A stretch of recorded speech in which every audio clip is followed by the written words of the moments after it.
हर वैज्ञानिक शायद डॉक्टर कलाम जैसा इंस्पायरिंग स्टोरी लेकर के नहीं हो, उतना अच्छा लिखते ना हो या इतना अच्छा बोलते ना हो, होमी भाभा जैसे कन्विंसिंग ना हो। Homi Bhabha was also a very well spoken man, उनके स्पीचेस बहुत ही अच्छे होते हैं। सो वाज विक्रम साराभाई, कुछ था ना हो, लेकिन उनके काम की इज्जत और प्रशंसा करते हुए उनको नेशनल पॉलिसी मेकिंग में स्पेस देना आवश्यक है। तब तो देश हर रूप से हर साइड से आगे बढ़ेगा।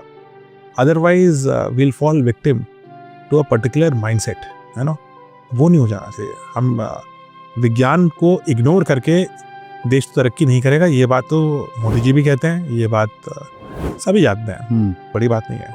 लेकिन वैज्ञानिकों को पॉलिसी मेकिंग में एक पिवटल स्थान पे रखना इम्पोर्टेंट है। कलाम ने, doctor Kalam became Kalam because Sarabhai enabled that. Sarabhai became Sarabhai because Homi Bhabha enabled that. So Homi Bhabha ने साराभाई जैसे लोगों को बनाया, साराभाई ने धवन जैसे लोगों को बनाया, धवन ने डॉक्टर कलाम जैसे लोगों को बनाया, और वो चेन डाउन द चेन चलती रहनी चाहिए, है ना। तो ये आज भी आवश्यक है। और ये भी सच है कि भारत में आज भी BAE जो है, atomic department of atomic energy, is run by a scientist. आज की डेट में भी एक साइंटिस्ट है। भारत में PSA जो प्रिंसिपल साइंटिफिक एडवाइजर है, it's a very celebrated position, that is also a scientist, है ना।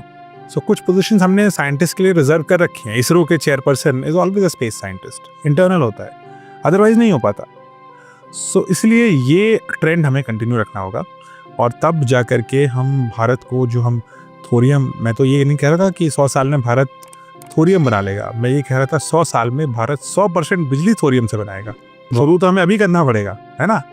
तो शुरू जब आप करोगे 2030 से शुरू करोगे, 35 में आप कुछ इंस्टॉल करोगे, तब तो जाकर के 2047 में आई इमेजिन इन इंडिया जिसमें सारा पावर हम थोरियम से बनाएं, दुनिया के सारे गरीब देशों को लोएस्ट कॉस्ट पॉसिबल पे हम थोरियम से एनर्जी दें, हम उसके बलबूते एक डिप्लोमेटिक लीडरशिप की पोजीशन लें, हम UN के सिक्योरिटी काउंसिल में परमानेंट ही नहीं सबसे प्रोमिनेंट मेंबर बने, हम भारत अंतरिक्ष स्टेशन बनाएंगे 2035 तक, हमारा अपना एक से ज़्यादा हो चुका होगा, 47 तक तो 2-3 होंगे, हम चांद पे अपनी कॉलोनी 2040 में हम पहुंच जाएंगे, 47 तक अपनी परमानेंट कॉलोनी बनाएं, और नेक्स्ट स्टेज में हम दूसरे ग्रहों पे कैसे रहें इस पे काम करें, वहाँ पे भी यही थोरियम पावर शायद हमें काम आएगी।